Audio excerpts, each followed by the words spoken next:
لله رب العالمين، والصلاة والسلام على حبيبه محمد وعلى آله وصحبه والتابعين لهم بإحسان ما دام الإنسان يعيش في هذه الدنيا بفضل الله ورحمته. أما بعد، السلام عليكم ورحمة الله وبركاته. أهلا وسهلا ومرحبا بكم. أشكركم الله شكرا جزيلا. أبلينا يا أخي الإسلام خن كعبة في كتابة يا جرت الدنو نجي ربي كم بركة كان خيري دا يسين برتها باي أتو يسيني باهت تو بالاتي همتو تأبه يسين الرهات أبو جتا دام سنين بدد أبن زمية الإسلام مالك جدا para luar jita para luar jita ati para luar jita ati para luar jita dia para luar jita ana para luar jita modal ini apa faham ini sudah pada yuqaw kharas lirani bihuda mirkani kabda yuqaw kharas lirani bihuda hamile ni kabda ni jalan daharak lirani bu wanjala arah jarang kesana walillallah walid itu tadi saja. Abla yang dia selama di juga Rabbi nak menjadikan wa ati'u Allah wa ati'u Rasul wa la tubtilu a'malakum. Kali Rabbi di Rasul amma kali Rabbi di Rasul kada ada jaga di pikiran balai sidada wa nutana mal jannah bisyirk والأذى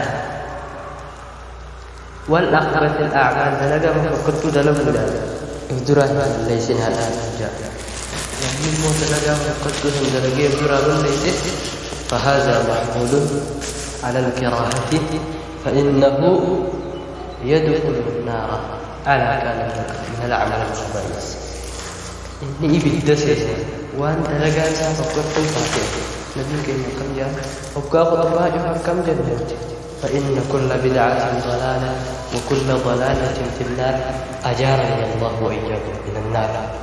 أيوة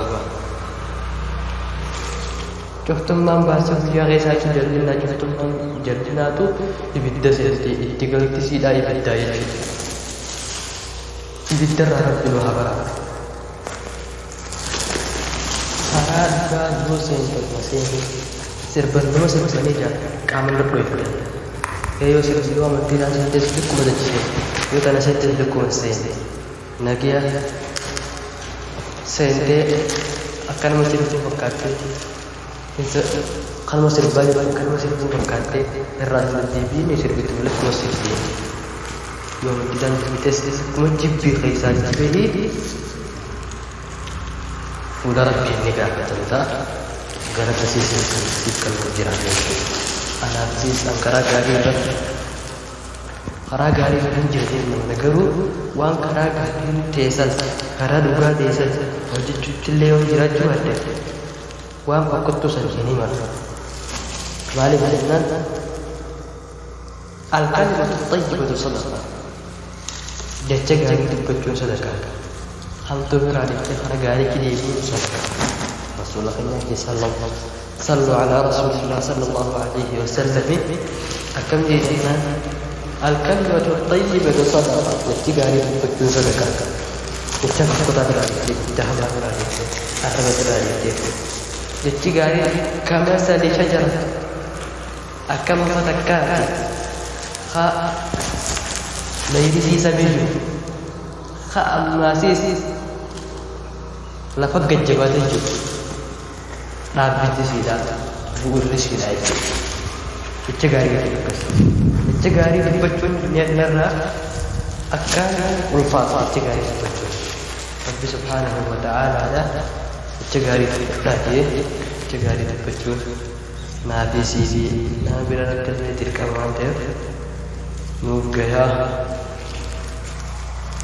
cegari khanat mali dicun tahu bagian tadi arah asmaran gula banti angga saganta birati ila in akhar والكل نبتي نجيان ترى.